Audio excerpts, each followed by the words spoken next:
Hello, I'm Nan Simonson, and I'm varying things a bit today. I am a whole food, plant-based, um,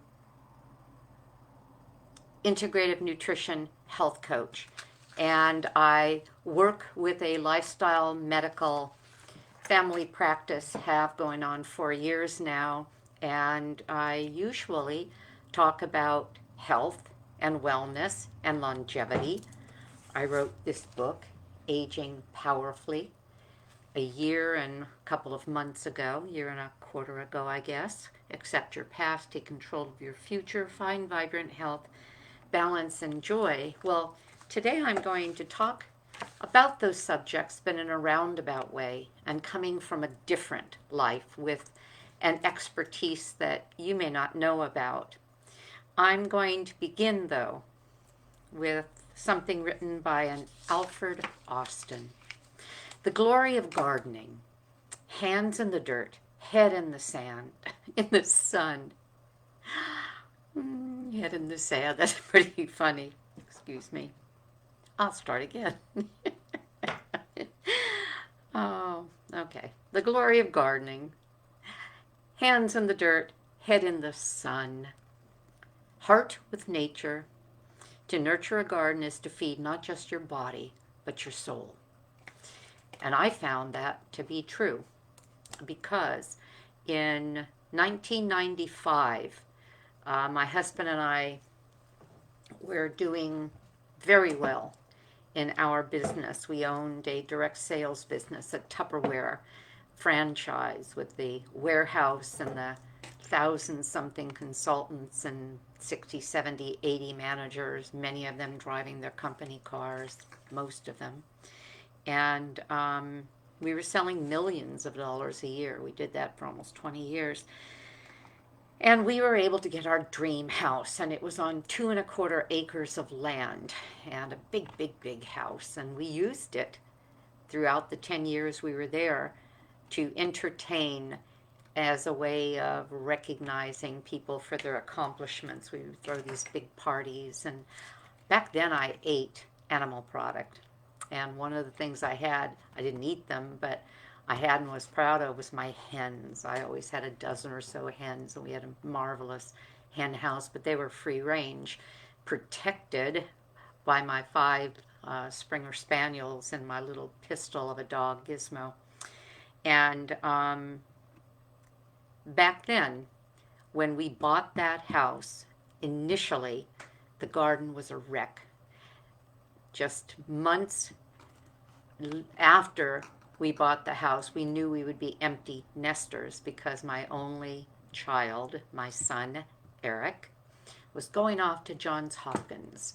And he was beginning his life away from home as a student on the East Coast. And anyway, and so we knew we better have a purpose and something to fill our life and our time because that child that we put a lot of our time and energy into was not going to be with us.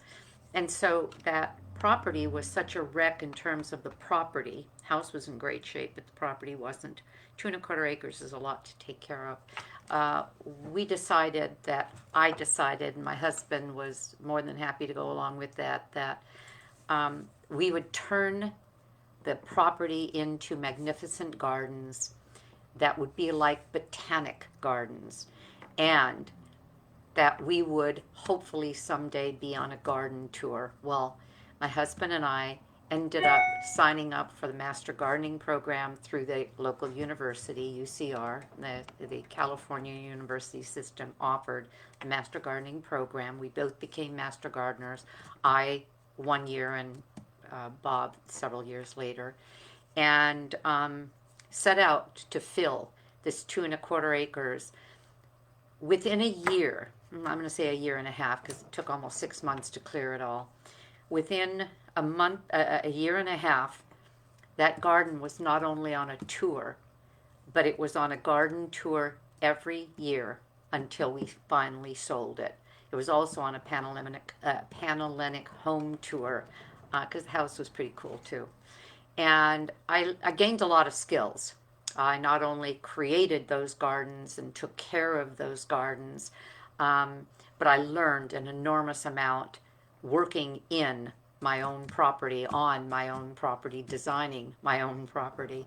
And the honor of it all, now we bought the house in 95 and we sold it in 205. But the honor of it all came from, well, for one thing, I don't know if you can see this, but that's a picture of me. It's just way too much reflection. Well, that's the cover of our local magazine. It was called the Inland Empire magazine. These were my business cards. And the cover says, Green Thumb, how Nan Simonson created one of the area's great gardens. Well, that was something that gave me a lot of pride. But in addition to that, guess who came knocking at our door? This is a 2000 issue of Sunset magazine, and our garden was featured in several pages of Sunset magazine. There and here. And it was a, let's see, oh there, and here, and here. I think that was it. And then again in 2001, they revisited for the native garden, the half an acre native garden that I created. Whoops. And this was all for water-wise gardening that a lot of people weren't even connecting to yet. And then in their 2002 gardening guide, again, the native garden, the highlight of the half-acre native garden. Well, what happened ultimately was when we decided to downsize and sell this big piece of property that had a lot of demands on us, and we were starting to feel owned by what owned us. We bought this little cottage I'm in. Bob ultimately, 5 years later, passed away. I've been here 6 years, and when I remarried, now, what is 10 years ago, well, not quite 10, we decided to stay in this house rather than relocate. And that's my background. Well, my new husband of almost 10 years, Tim, has 2 daughters. One, Jackie, 29, and one, Christine, 30. And they're both about to, they were like 13 months apart. They're both about to turn 1 year older within a month or 2.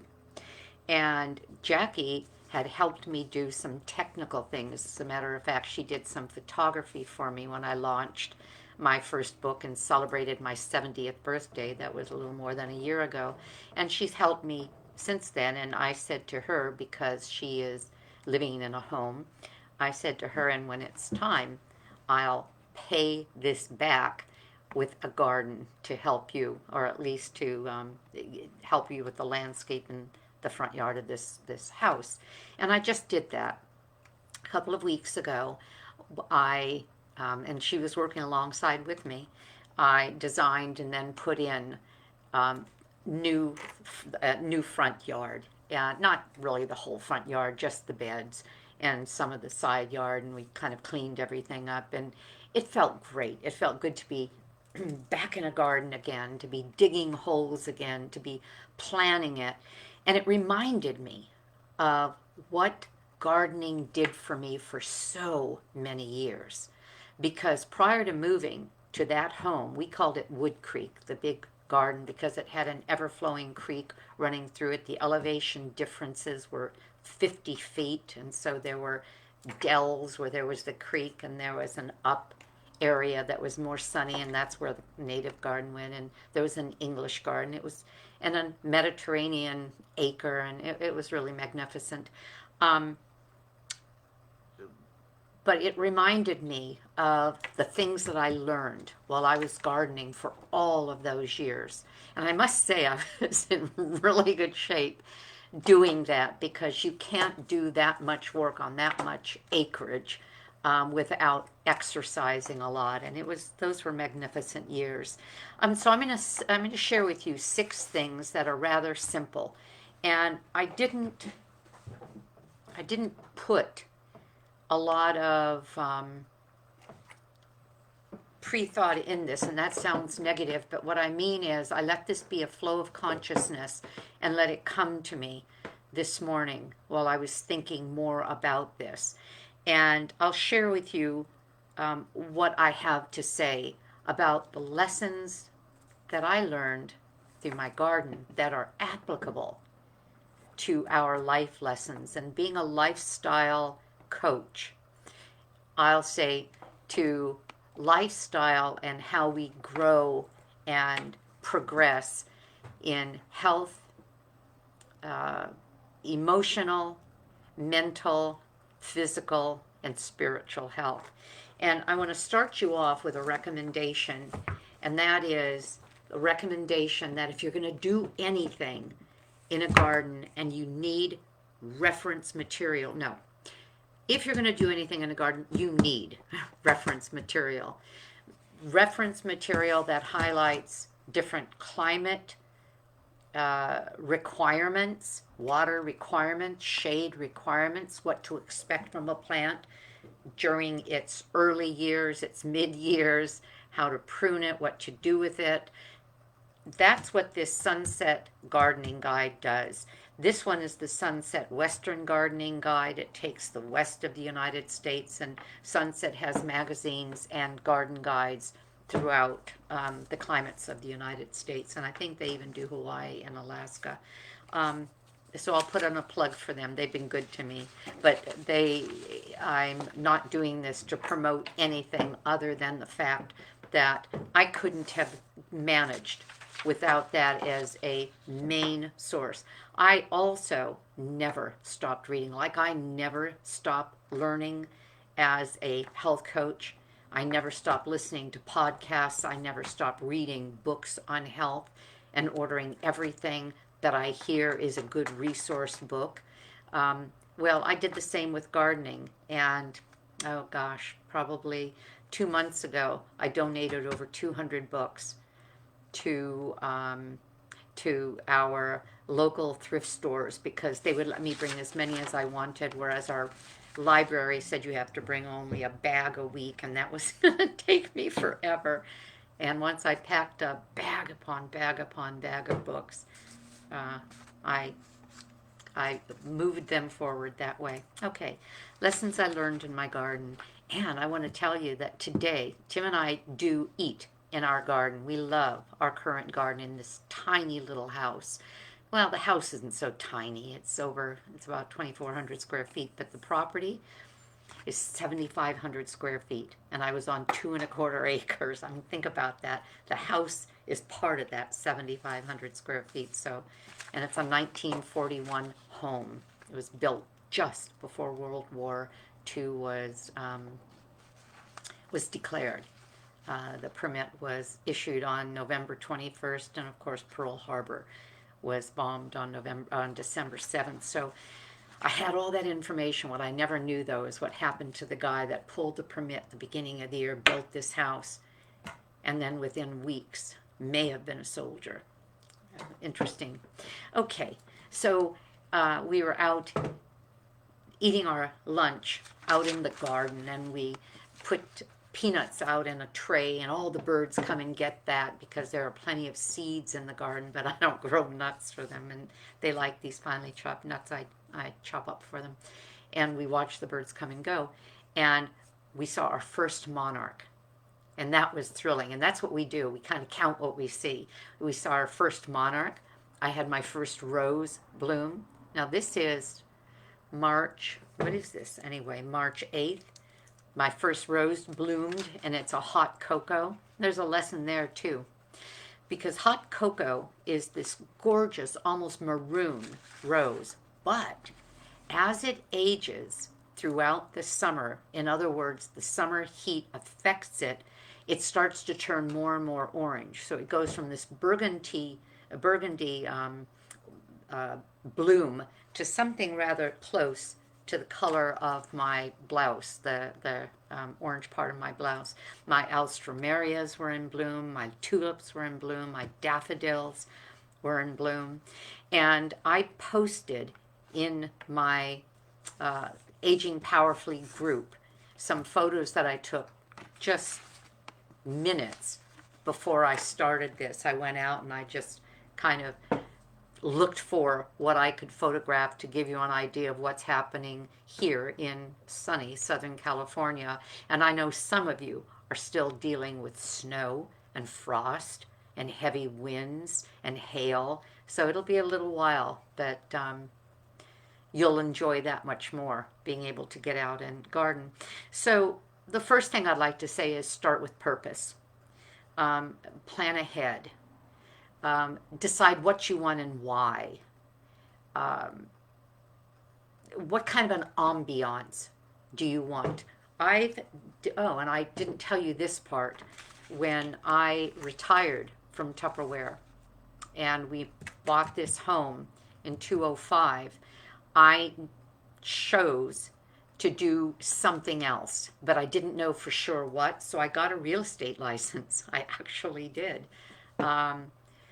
And at the same time, though, people who knew of my reputation, having built Wood Creek, the garden, started asking if I would design gardens for them. Well, okay, back in sales, as a real estate agent or designing gardens. I wasn't sure, so I actually got a license plate that's Home to Garden, HM2GRDN, in other words, Home to Garden without vowels. And that's my license plate to this day, and it still works because Home to Garden means I go home and eat my plants. Anyway, know what you're looking for. Know the ambiance. When I began I designed over 220 gardens before I retired from that as well, to become a designer of the inside of us rather than the outside, and am now a health coach. But while I was designing, the first thing that I talk to my clients about is, what do you want this to feel like? Are we looking for somebody, I designed a French parterre, English gardens. I always did with water-wise plants, except roses, but they can be somewhat water-wise as well. How do you want it to feel to you? Are you looking for a shady, almost a protective, cool, nurturing kind of an enclave? Do you want food? Do you want fragrance? Do you want movement? There are plants that do all of that. Fruits and vegetables and fruit trees can and maybe should be a part of every garden.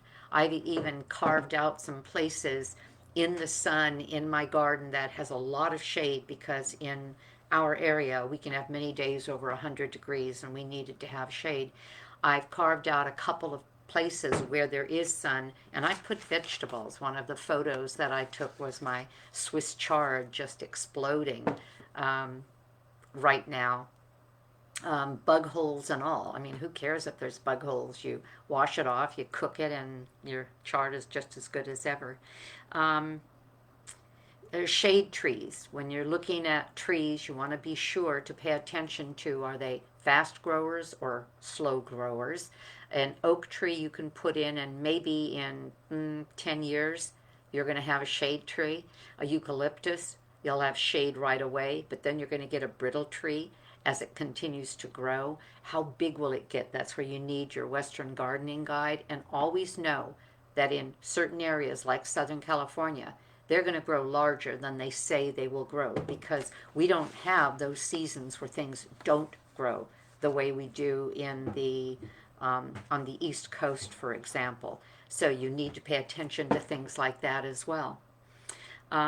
Fragrance, one of my favorite. There's night blooming jasmine, which is Cestrum nocturnum. It's not really a jasmine, it's a plant called Cestrum that does very well in this area. There's another night fragrant plant that I love, osmanthus, and that is called sweet olive. Teeny flowers you can't even see, and yet they waft this soft fragrance, not like a gardenia that can kind of choke you if you're trying to eat a meal and you have those around your, and that's the other thing to think about. Where do you want that fragrance? In some cases, you don't want a strong fragrance where you're dining. See, these are things to think about. Movement. I just put into Jackie's garden something called Breath of Heaven, because when the softest breeze blows, it moves very softly. It's called callistomen, just beautiful.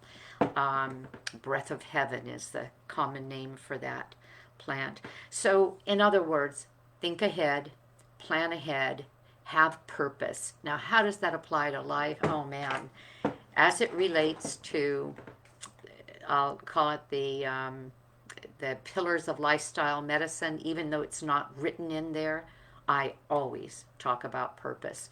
Why do we wake up in the morning, or what do we wake up for?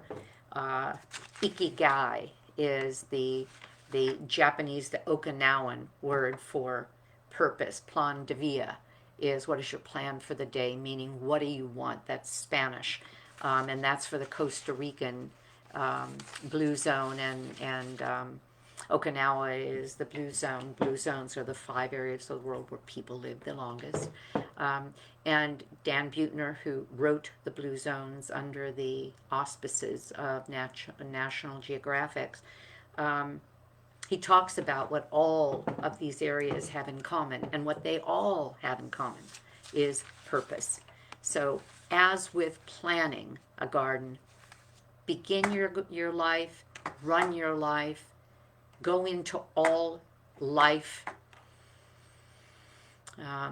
evolutions. We all evolve. My son calls me Mom 3.0 because it was the almost 30 years in Tupperware, and then landscaping, well, non-professionally for 10 years, and then professionally for another 15 years.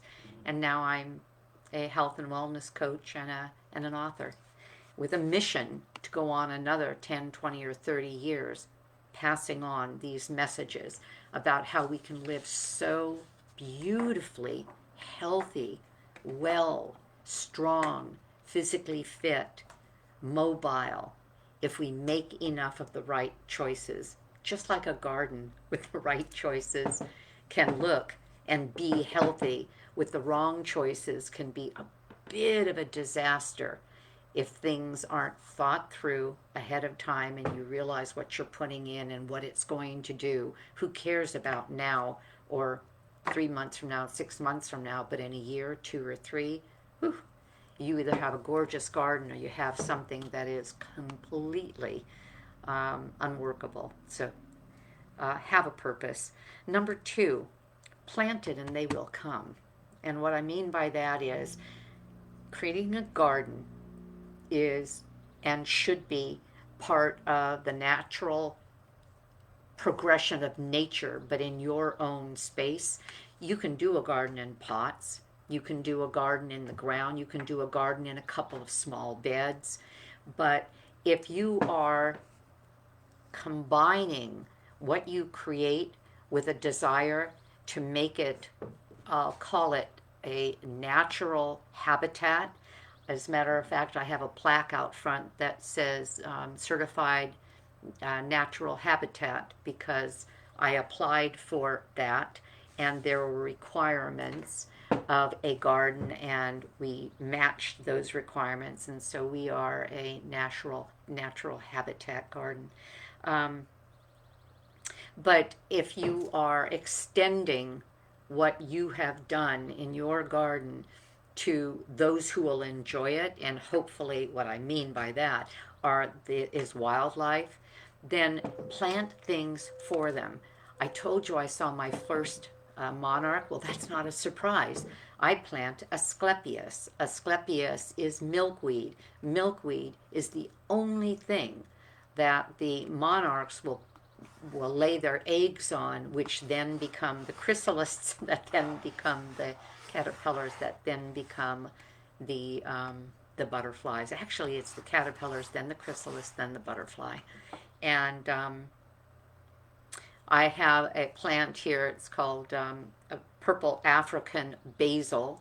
It's a basil, but it's a much more woody plant than the kind of basil that you buy at the store. The leaves smell very much like basil, but they're more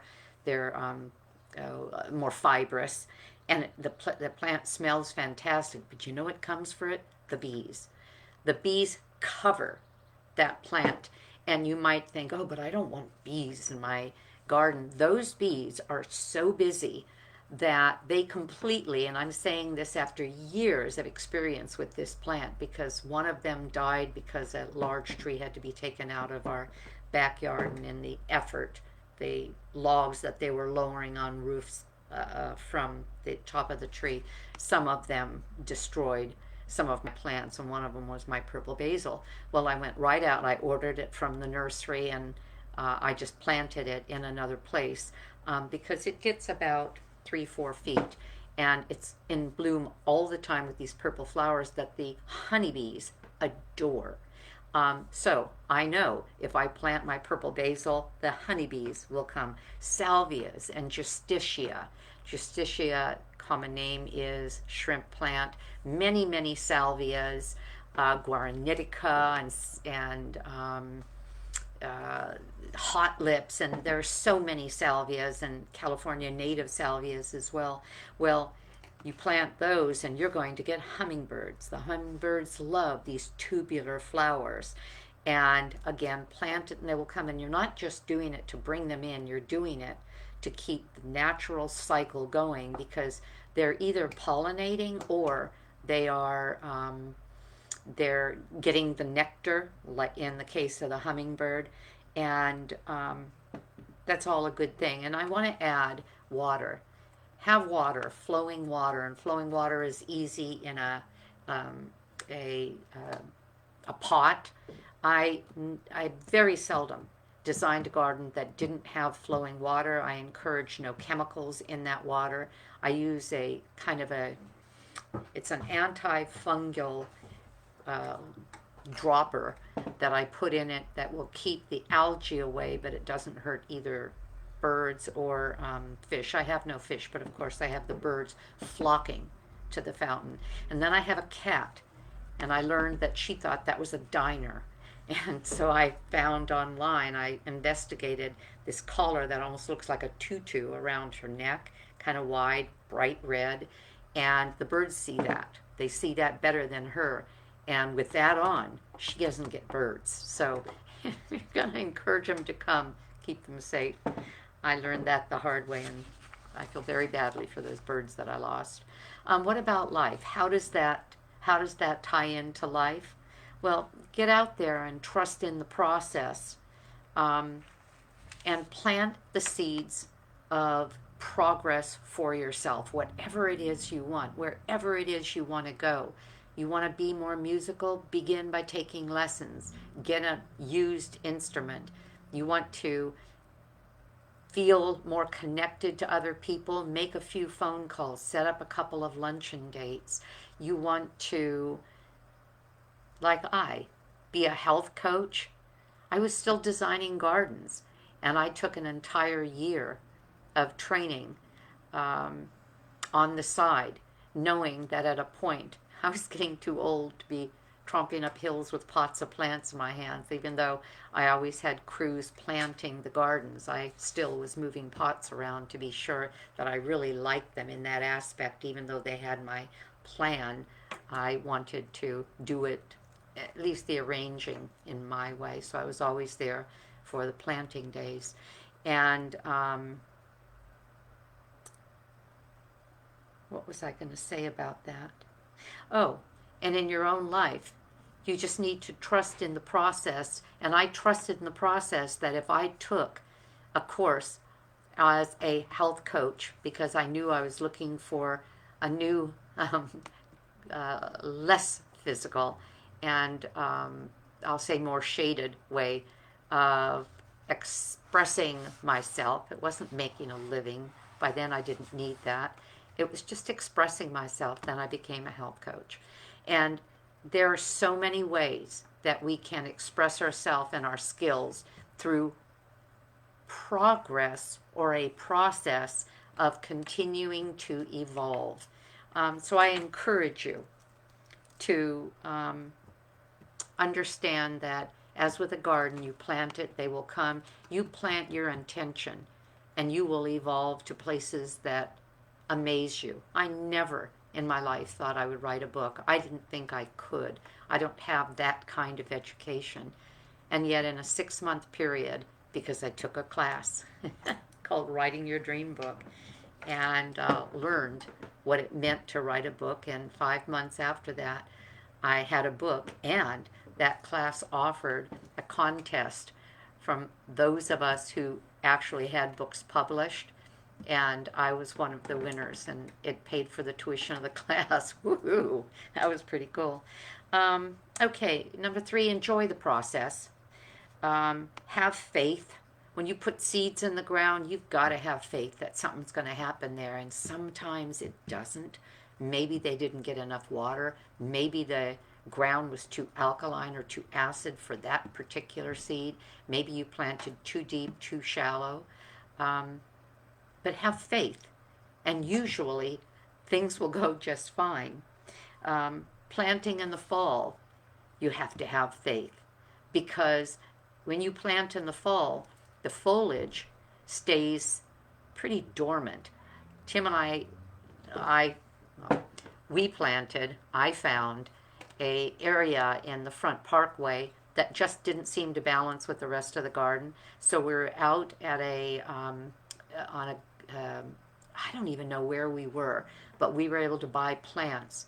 And knowing what I was looking for, something called Mahonia that would take some shade, because this area has some shade, I bought a Mahonia pot, and it was $12, $14, which is a lot for a 1-gallon pot. But I knew it would give me exactly what I wanted. Leaves like holly, burgundy as they grew, which would look beautiful, with the silver alstroemeria I have out there, and the purple basil. And put it in, didn't do one thing for 5 months. And I was fine with that. We put it in September. Sat. Now I'm starting to get the burgundy leaves, but you know what was happening? While the bottom sat dormant, those roots were sinking themselves into the ground. What you plant in the fall is stronger when it goes through a hot summer, because it had a chance to get the roots in the ground. Even though a lot of people wait until spring to plant, well, in a place like mine, you do a lot of planting in the spring, and those roots sometimes are still in that tight little ball, and man, they can suffer with the hot weather. You have to trust when you plant a lot of things that aren't going to give you what you want when you want it. For example, you put in a little tomato plant, go to Home Depot, get yourself a tomato plant, preferably organic one. You put it in the ground, you get to plant it really deep, even lower than its root zone, which you normally don't do with plants, but it'll grow strong that way. And you're not going to get tomatoes for maybe 70 to 95 days. Sometimes it takes that long. You've got to be willing to do that. How does that, and understand seasonal growth. Understand that during any given season, you're going to get something that you might not at any other time. I have a rose in the backyard called Cecil Brunner. It's a climbing rose. It flowers. It's a delicate little flower. It's on a trellis. It's covered with these beautiful, soft pink flowers for 1.5 months out of the year. 1.5 months. But Cecil Brunner was worth planting because she's an heirloom rose and I wanted her. But otherwise, I've got this thorny bush on top of the trellis all year long waiting for her glory. And you need to be willing to do that, because when she is in bloom, I'll have house parties for her. And understand that things die and they fade. For example, lavender is usually only good for up to 5 years. Some plants, status, will kind of bloom themselves out in 3 years. Some plants will only live 1 year. And that's all part of gardening and all right. How does it apply to life? Well, in life, we better enjoy the process, what we're doing and why we're doing it now, because things are absolutely going to change and we don't like that. But that's part of life and it's to be expected. Number 4, accept the commitment and the hard work. There is nothing easy about having a beautiful garden. There is the planting, there's the pruning, there's the watering, there's the protection from bugs. I don't spray and didn't at Wood Creek as well. I didn't want the poisons. So I wasn't covering my plants with insecticides, herbicides, fungicides, um, uh, the fertilizers or the bug repellents that you put on the ground. They're called systemics that go right up into the plant.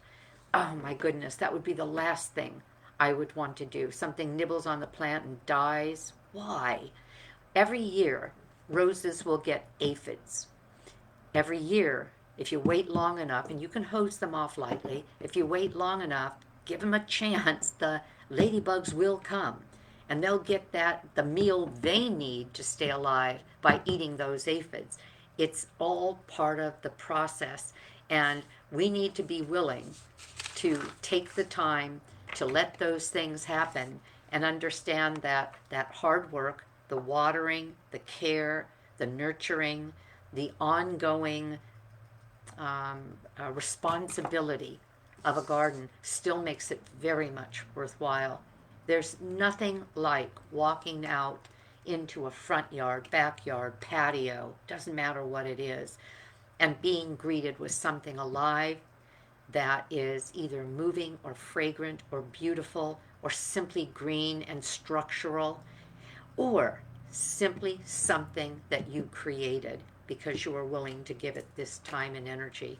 And you know what? That's easy to apply to life because it's what we go through day to day, week to week, month to month, year to year, to get through life. It's worth the hard work. Number 5, learn from your mistakes. Be fierce. If something isn't working, dig it up and give it away. Dig it up, put it in the trash, cut it way back, and keep it that way if it'll work better. I do something on purpose that scares me to recommend to other people because they have to be aware of what they're doing. There is a plant called Laurus nobilis. A laurus is a bay tree, bay laurel. Well, I've got a bay laurel planted 2 feet from the house. Bay laurels will grow about 60 by 60, and they are a tenaciously strong, gorgeous, leathery leafed tree. Well, why do I want bay laurel? It's bay leaf. I love to have herbs and as many spices, mainly herbs, in my garden as I can. Well, I love to walk out there and pick my own bay laurels. Now, here's the thing I want to say. I put that thing in as a 1 gallon. I let it come to about 3, maybe 4 feet, and that thing doesn't budge beyond that. I cut it back relentlessly because I can have my bay laurel and not eat it too, but use it too, without any danger, as long as I don't let that thing do what it wants to do, which is become a 60 by 60 foot tree. So what I'm saying is it would have been a mistake if I had put that there and let it get large. And there's a point at which, because when we moved into this house, there were several trees that were planted inappropriately, and even though they were beautiful, we had them removed. They were lifting concrete, they were threatening the house and the watering systems and all of that. Learn by your mistakes. What doesn't make it sometimes had nothing to do with a mistake, it just had to do with your particular environment. Again, too hot, too cold, too alkaline, too acidic, too shady, too sunny. And the same thing in life. Well, for me, some of my best lessons have been based on the things that I could have done with either more knowledge or more interest or more attention. And finally, number 6, your let your garden feed your soul.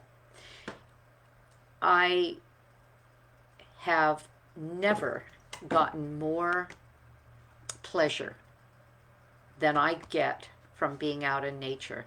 Every morning I go up our Mount Rubidoux for my 1 hour walk, or actually I'm running it now, my little trot, but it's a run. And or I'm on my bike and I'm riding along a river bottom and go through this park where there are geese and ducks, and one way or another, every morning I'm out there first thing in the morning to get sun in my eyes, because that helps set my circadian rhythm, which allows me to go to sleep easily, because the melatonin is built up, because sun first thing in the morning sets that up for later in the day. You can create your own nature, and the nature can be, as I said earlier, in one pot, in one bed, in an entire garden on 2¼ acres, but let it feed your soul. Sit and listen and watch and take in the fragrance, take in the sound of the wind, take in the vision of the birds. Every lunchtime, our game is to see what we see for the first time in the garden, or just to kind of count what's going on. How many birds are going to the feeders, which ones, the towhees, the rufous, well, not rufous, but the mockingbirds, the scrub jays. It becomes a cacophony sometimes, and yet it's really pleasurable. And that's really all I want to say. In life, all that you have, all that you've done, all that you've seen, all that you've been, the good, bad, and the ugly, they're all you. And that is your garden, your interior, your exterior. Love it, nurture it, care for it, and feel the glory and the blessings of what you are, what you were put on this earth to be, and the difference you can make in life. I know that's my mission, as stated in Aging Powerfully. My mission at 71 is to go on for decades and spread the word that if you consider your lifestyle, you will not need much medicine. If you consider your lifestyle and live it in accord with nature, which is getting your sleep, prioritize it. You must have ways of mitigating stress. Be connected with other people. We're tribal, and our body doesn't work well because our mind doesn't work well, and therefore our nervous system doesn't work well if we're not connected to those we love, and those we love connected back with us. Movement, we must move every day. We have to do something that makes our heart pump and our breath become more rapid, and moves our joints and pumps our lymphatic system. And we must eat a healthy diet, and the College of Lifestyle Medicine calls that as whole food as possible. Forget this industrialized stuff that most restaurants and most fast foods give us. Cook more at home. Whole food that is plant-based. The more plant-based, I promise you, the healthier you'll be. Going on 4 years now of whole food plant-based. Tim and I are healthier than we've been in decades. I hope that I offered you something of meaning, and thank you for joining me. Have a great day, because I know I'm going to, and I'm supposed to, I've been reminded to remind you to subscribe, to give us a thumbs up, to help us pass the message along. It's the only way people will hear. And thank you. Bye-bye.